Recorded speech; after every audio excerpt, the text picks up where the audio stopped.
Okay, so I'll introduce myself. So Gopi Shah Goda, Senior Fellow at the Stanford Institute for Economic Policy Research, Senior Economist at the White House Council of Economic Advisors. How many times have you said that out loud? Not very many. Yeah.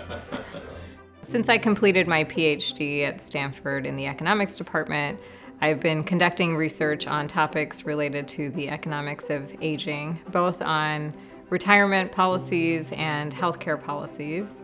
And I've also been teaching in the economics department and public policy programs a course related to the economics of aging. My whole interest in economics really comes from the idea that economics can make a difference in people's lives.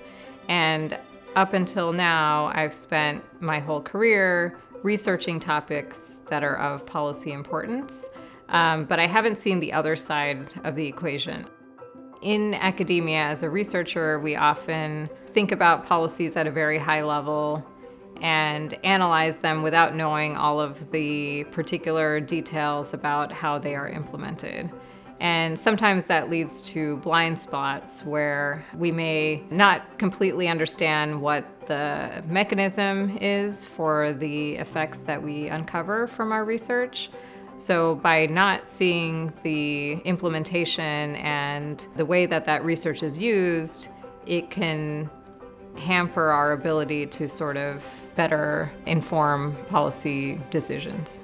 I'm about to start a position at the Council of Economic Advisors, and my portfolio will include issues related to healthcare, long-term care, and some retirement and pension issues. And the task of the CEA is to advise the president on both domestic and international economic policy issues and provide data and evidence to help analyze different aspects of economic policies.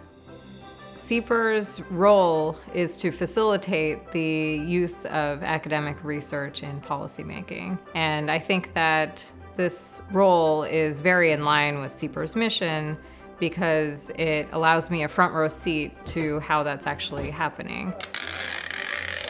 All the stars have to align for someone to be able to do this, both on a personal level and a professional level. And it seemed like if I didn't take this opportunity now, that I wouldn't get a chance later on.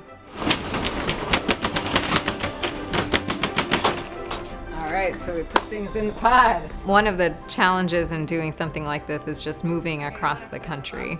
And in my case, that meant also transplanting my family across the country.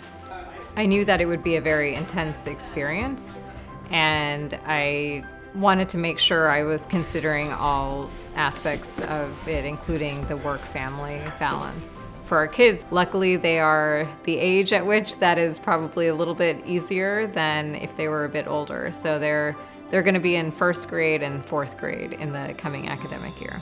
So 34. 34. The way the CEA works is that economists typically come on a one-year rotation. Essentially, they're looking for people who cover a lot of different areas. The job is still somewhat nebulous to me. One big thing that the CEA is tasked with is putting together the economic report of the president, and the senior economists are sort of there to basically take ownership of different sections of this report. I'm looking forward to the challenges, but I'm also apprehensive about, it feels like there's a lot at stake with this position. I've been at SIEPR for almost 12 years, and so it definitely feels like I'm leaving my comfort zone. The pace of most research projects that I've worked on is in the years timeframe. There's a project that I started working on when I was pregnant with my first son, who is now 9, and it still isn't completely done. I'm sure there will be projects at the CEA where the turnaround time is maybe even a few hours.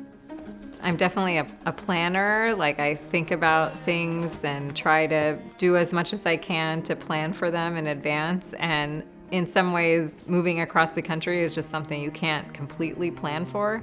It's very cool to be thinking about working very close to the White House. I think what I most hope to take away from the experience is a better understanding of just how policy actually gets made. I also hope to gain a better understanding of just what questions are out there where we need answers to. Oftentimes, if there's no evidence, then those decisions have to be made based on, someone's intuition or how they think something might play out theoretically. While I'm excited about being away, I'm also definitely going to miss all of my SIEPR colleagues and fellow researchers.